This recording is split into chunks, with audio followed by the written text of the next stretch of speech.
Fantasy football, RSVP, go deep, go deep. So let's get right to it with the perfect trading strategy that works every single time. Okay, simply stated, you have to use your brain in fantasy football. This is not a game of emotions or feelings or trying to outsmart people or outwit people when it comes to trade. Simply stated, if you're strong in an area, first of all, don't try to trade with a top team, a team that's like 8-1 or 9-2 or 6-0, because these are teams that are going to value the players that they have. Okay, so you don't really want to make trades with them because you don't necessarily want to make a strong team stronger. And second of all, they're not really going to listen to your trades because they feel pretty good. This is the way fantasy football works. When your team is winning, you think you have a great team. And that could be fool's gold. And when your team is losing, you could actually think you have a bad team, which isn't necessarily the case.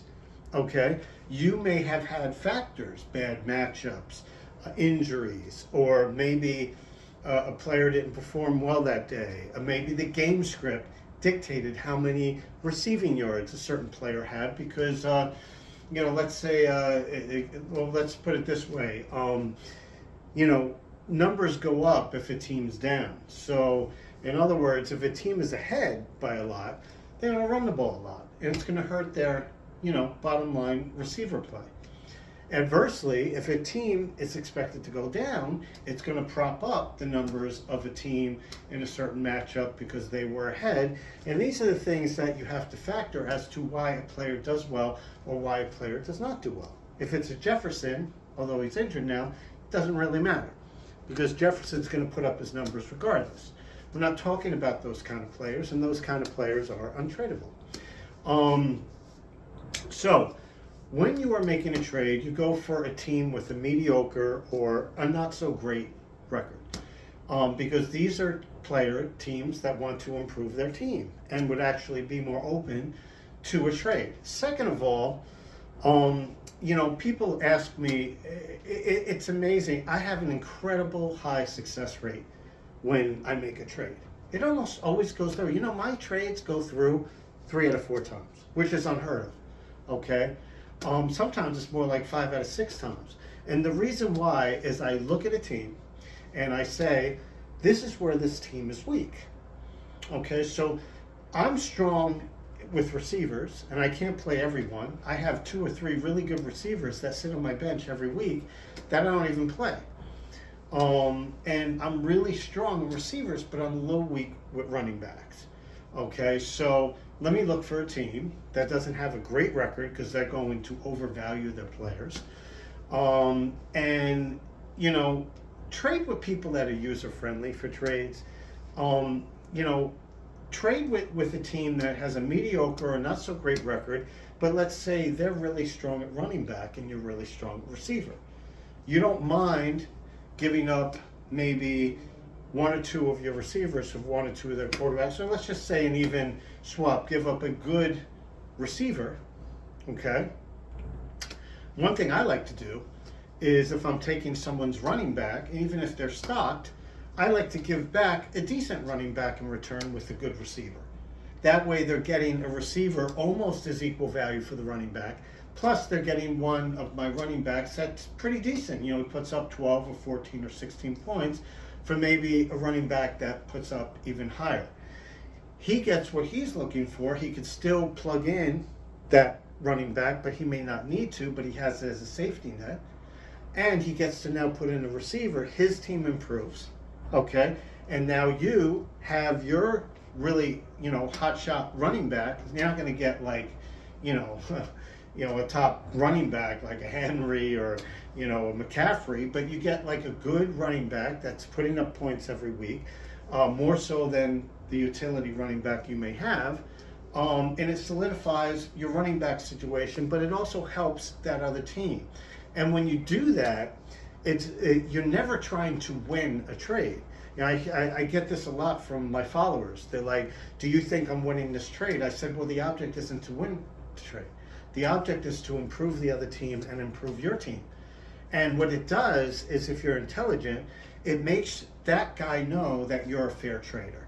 So when you come back to him the next time with another trade, that he's going to listen, because it's like, oh, that Dean Curry, he's a fair guy. He makes fair trades. He's actually trying to help my team, and I'm trying to help his team, and he always makes fair trades. I'm going to listen to everything he has to say. Even if a trade I offer him isn't the greatest trade, he's still going to listen. Whereas if you're always trying to win the trade, or, you know, offer basically not so great players, and now that player didn't know about that player so much, or gets him, and that player doesn't perform, that person is not going to want to trade with you anymore. So if you're playing in the same leagues every year with the same kind of people, this is about trust and building relationships. And if you do trades, you know, you want to do trades that going in, I always say, when I'm trying to make a trade, you want to know the first thought I have? Wow, I'm really short at the wide receiver position. You know, or let's say a guy has two good tight ends, very hard to come by, but he just happens to have I need a tight end. I'm good at running back, I'm good at wide receiver. You know, this guy isn't good at running back or receiver. He probably needs a receiver more than a tight end.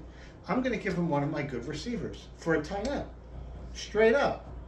Now, receivers are weighted more heavily than tight ends, but on your team, you have receivers. You know what I mean? So it's not important. Give this guy a good receiver. You know, he's immediately improves his team, and you get your tight end where you're not putting up 4 or 6 every week. You get a tight end now putting up consistently 15, 16, 18. You both win. You develop a great trading relationship with this other fantasy manager, and then the next time you come back, you guys could talk often, and there's a level of trust that is built.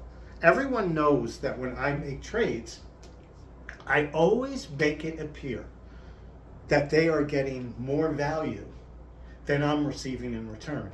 And you want to know the truth of the situation is, they are getting more value, because I'm offering more value for that one player that I'm receiving in return. But what I'm receiving in return fills a void that I have on my team. So I don't mind giving a little bit more, where I would have a player for player, a tight end for, let's say, a running back, where I feel they're pretty close, okay, to the same value between the tight end and running back. Like, it's a fair trade. But you know what? I'll throw in one of my decent receivers that, not decent, but hasn't really performed that great yet, you know, sort of like a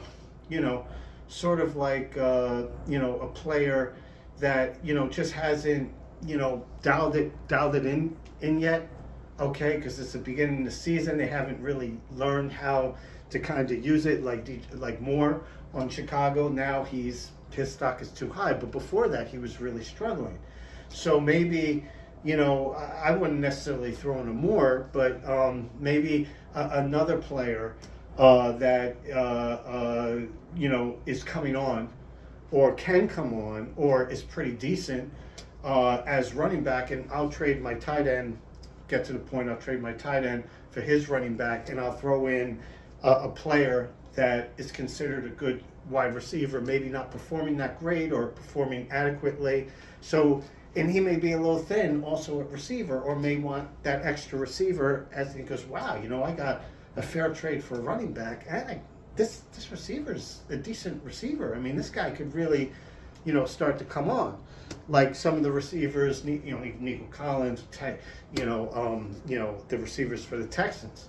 You know, they have some weeks where they are, you know, down. Tank and Nico Collins are down, and then they have other weeks when they really soar. And you give them one of those guys, and it's like, you know, this guy's had some big weeks. You throw him in with your running back. This guy's getting value more, okay, but he's going to trade you that tight end, okay. that you really need. And that is what the most important thing is. And that I always like when I trade to actually give more value in return in places where I feel I have excess. So the person will say, yeah, I'll do that trade. And it helps this guy out, and you build trust and you build a relationship like, wow, Dean Curry's always giving me like the best trades, and they may think like they're getting the better of me, but they're really not. I'm giving them two players which I have at excess with a little bit more value for the one player I direly need, like really, really need to fill in. And that helps me tremendously. So when you trade, always remember you are trying to actually help the other team fill their void. And in return, you're asking them to fill your void. And that is the perfect way not only to trade, but that is the perfect way to build a long-term trading partner, both now and in the future. Okay, I'm Dean Curry. Go Dean, go Dean, go Dean. Who's open? Whoa, have yourself a wonderful day.